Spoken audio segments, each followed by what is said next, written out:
Well, hello everyone, and welcome back to Radio Entrepreneurs. And we continue to stream stories of entrepreneurship, leadership through this ever-changing economy.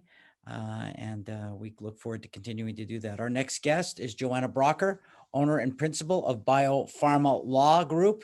Welcome, Joanna. Thank you. I look forward to speaking with you.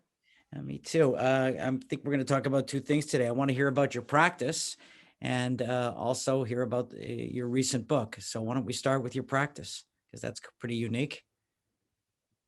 Sure. So as you mentioned, my law firm is called BioPharma Law Group. We're a virtual law firm made up of a couple of attorneys, myself, then we have a couple of attorneys down in the DC area and one attorney out in California.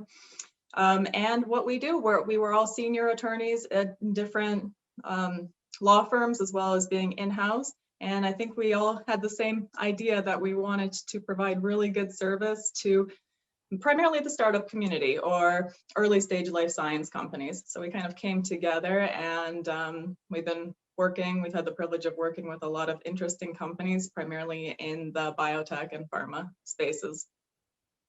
Well, was there an event, or was it always your goal to sort of break off on your own, this entrepreneurial instinct that you had? I think I always had that instinct, and I always had in my mind that I wanted to start my own practice, but I think it kind of came out of necessity more so than anything else. I had moved to Rochester, New York a couple of years ago, and in Rochester, there just really isn't a deep patent law practice, especially in the biotech and pharma spaces. So I found myself working for the only biotech company in town, which was an amazing experience, and I was their in-house counsel for a couple of years. But I wanted to do more with that. And then when I had an opportunity to kind of start taking on my own clients, I decided to just venture off and try to open my own practice. Very nice. And how long ago was that? Almost 7 years. So any big surprises starting your own practice? Oh, every day is a surprise. Right. Every day is a surprise, I feel like.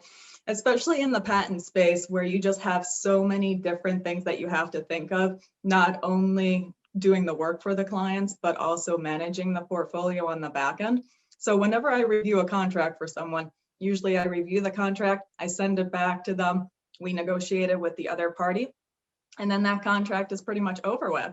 But with patents, you file the patent, then you have to monitor all the filings and all of the documents that come in from the US Patent Office. You have to monitor deadlines, you have to monitor all sorts of fees and managing the foreign associates. So there's a lot that comes with the practice of patent law in general. And had I known how difficult it was going to be, I don't know if I would have actually undergone this whole adventure. But you know, this most entrepreneurs say that to me, that they didn't know what they were getting themselves into, but they also say they couldn't go back. If I were to offer you a position to go back to be an employee in a law firm now, what would you say to me? I probably would turn you down. Right. So I've gotten accustomed to handling this. I really love being out on my own. I love being able to work with a wide range of different clients in different spaces. We have everything from vaccine clients to medical device clients to purely small molecule clients. So kind of the whole range of clients in the space. And it is just really interesting being able to work on your own. It also gives me a chance to teach. I teach at Cornell now. I used to teach at Harvard.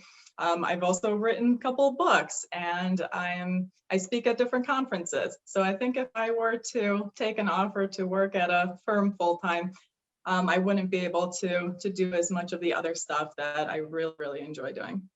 Well, I think that's a good point. You're able to structure your career the way you want to do it, not the way someone else wants you to do it. So you mentioned your book. So why don't we get into your books? Were you always a writer, or is this something you acquired over time also? I think I acquired it over time. When I started working for the law firm in Boston, the partners that I worked with really tried to encourage everyone to write articles so that we could promote our practice and to try to spread the word about what's happening in the patent space. So I did a lot of writing my first couple of years of being an associate. And it's something I really, really enjoyed doing. But then I ended up teaching at Harvard, and I had to put a course syllabus for that class. And there was really nothing like that course out there that I knew of, and there was certainly no book out there about it. So it kind of dawned on me one day that maybe I should turn the syllabus into a book. And that was my first book that came out at the end of, I think, 2013. And after writing that book, it actually took me a while to get back into writing. I think I kind of exerted all of my energy in putting that book together. So then a couple of years ago, I wanted to come out with a resource for entrepreneurs and tech startups, something that is not so heavily based in legalese and case law and really, just too much legal jargon for people to consume. So I came out with the second book, $1 Billion Patents, and I really wanted it to just be a resource for non-patent people. And I wanted to translate what happens in our patent space to people who are not normally in that world. And that's the premise behind that book. Who are the best readers of the book? Would it be the academics? Would it be other attorneys? Maybe all of the above? Would it be entrepreneurs? Who would you recommend the book to? Primarily entrepreneurs. I think academics would find the book not heavy enough on the academic side of patent law. I think lawyers, if they're non-patent lawyers, I think they would find it useful because in general, I find that people who are not familiar with patent law are intimidated by patent law. It's a completely different world than other areas of law. And I think it would be useful for them, but I think my primary audience is really entrepreneurs and people getting into the world of a tech startup. Right. We've been speaking with Joanna Brougher, owner and principal of BioPharma Law.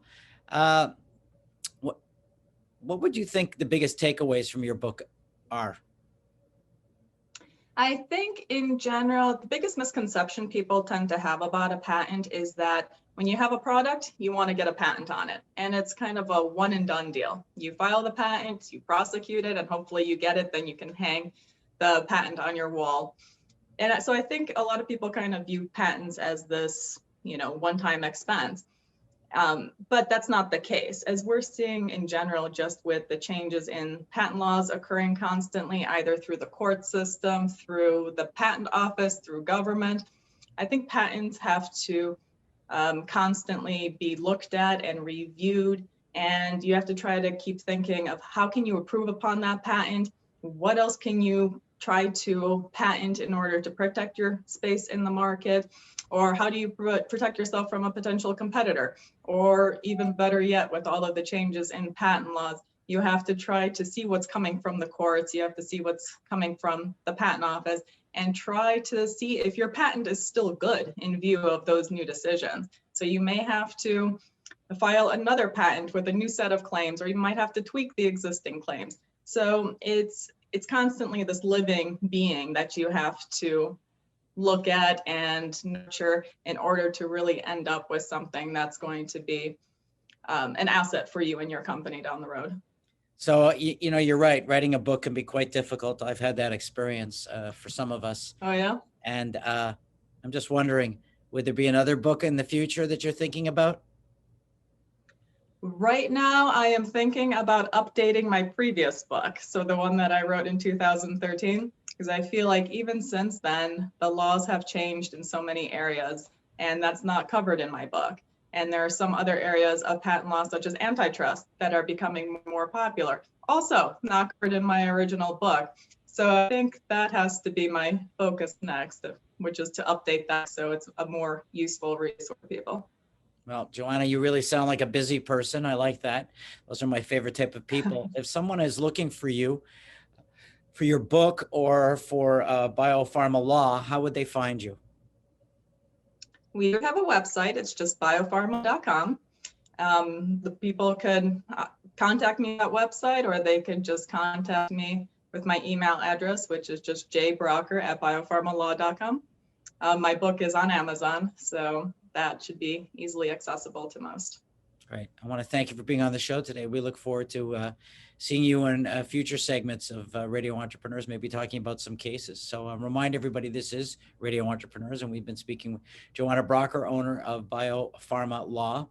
My name is Jeffrey Davis. I'm also CEO of Mage LLC, management consulting firm here in the Boston area. And we're going to take a break. We'll be right back.